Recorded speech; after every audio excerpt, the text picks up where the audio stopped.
Like 101 of How to Train Your Dragon 3. Yeah. Sequences like 514 of Home. Still remember that camera shake. He made his stand-up debut on the stage last month. We liked him so much, we made him come back. Please make him feel very welcome. And welcome to the stage, Jotham Herzon.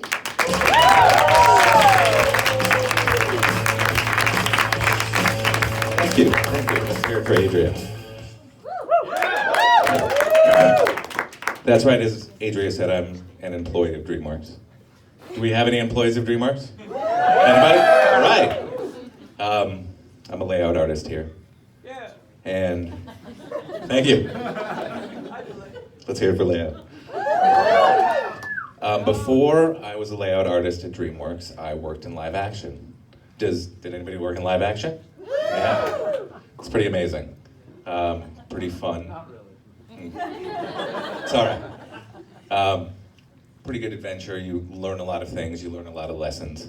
And I was going to tell you about one of the most important lessons that I learned in live action, which is the number one thing you don't want to hear a lion trainer say on set. It's true. I was working on Evan Almighty. Has anyone seen it? Yes. Yeah, pretty good movie. For those of you that haven't seen it, I'll give you a quick recap. Steve Carell plays Evan Baxter, who is a congressman who wants to change the world. And he prays to God, and God, in the form of Morgan Freeman, comes to him and says, you can change the world. You've got to build an ark, and you've got to put 2 of every animal on it for the flood. And Evan says, I don't want to build an ark.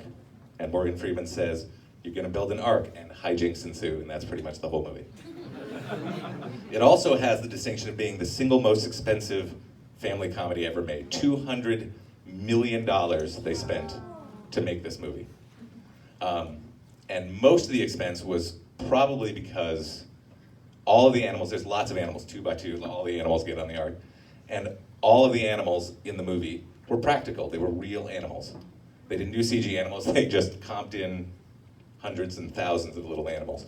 And that was my job for 3 months. I went on set, they had a big blue screen set, and they would bring in the animals over and over, and I would do little comps. They would bring in the squirrel, and I would put the squirrel on the set, and they would use that to put the peacock, and then they would bring in the goat, and we would do this for 10 hours a day for 3 months. And it was actually pretty fun. The animals were pretty amazing. The ostriches were probably my favorite. The whole set was painted blue, and the ostriches would come in, and they thought it was a lake. And they would dive into the lake, and they would knock themselves out, and they would cut, and then they would revive the ostriches, and the ostriches would be like, hey, look, a lake, and then they would dive back into the lake. And then there were, like, the falcons were pretty amazing. They brought in the raptors, hawks, eagles, falcons. And then, the falcons, they're supposed to fly across, land on a chair, do whatever. And usually they would fly up into the rafters and pick somebody at random to shit on their head. And people would actually bring in umbrellas on the days that the raptors were there, because, just in case. And then they had the chimpanzees. I like the chimpanzees. I thought the chimpanzees were pretty intelligent. I think the chimpanzee was using sign language. I think this is something in sign language. I don't know what it was, but the chimpanzee was there. But then they had the dangerous animals. And the way it was set up was we had this big stage. Let's see if I can make this high. There we go. This big stage. And the animals got the full run of the stage. And we were in this little cage to protect us and the animals. And it was, in the loosest definition of the word, a cage. It was like 3 sides of chain link fence with some boxes behind it. And I think whatever it was, it satisfied the insurance adjusters to get the movie made. And we would be inside there working while they would bring out the dangerous animals. And then they would lock the cage and the animals would do their thing. And they brought out the lion. And the lion trainer brings out the lion. And he's, normally they would bring out the animals and they would bring them right up to the cage and you could pet them, or, they had the otters, they had river otters, and we pet their little tummies, and it was fantastic. And then they brought out the lion, and the trainer was like, hey, you guys want to pet the lion? We're like, yes, that's okay. You can keep the lion. But, you know, I would be sitting there doing my little work and typing on my computer while they were filming. And then I was typing, and the lion trainer came up and said the number one thing you don't want a lion trainer to say on set. And I'm typing, and the lion trainer says, hey, has anyone seen the lion?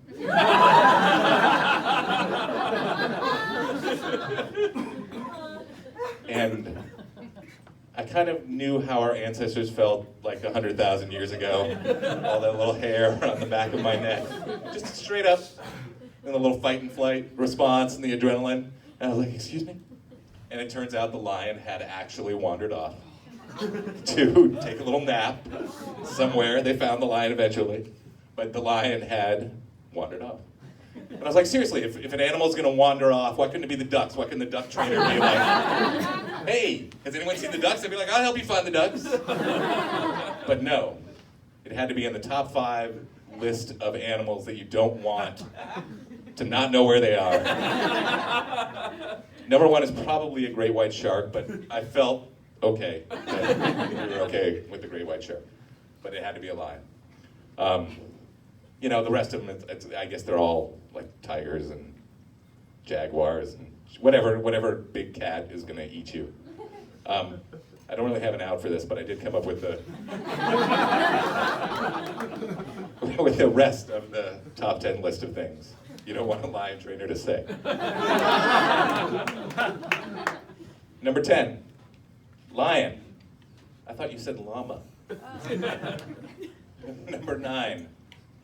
Oh man, I forgot to buy food for him again today. Number 8. Bear with me, people. It's my first day. Number 7. Hi, my name is Lefty. Number 6. Hi, my name is Stumpy. Number 5. I've been doing this for so long, I just don't even care anymore. Number 4. I thought I saw something behind you. Number 2, you really smell like meat today. Number 1, I guess that was number 3. Number 2, I work with squirrels, how hard can this be? And number 1, of course, is, has anyone seen the lion? All right, thank you very much.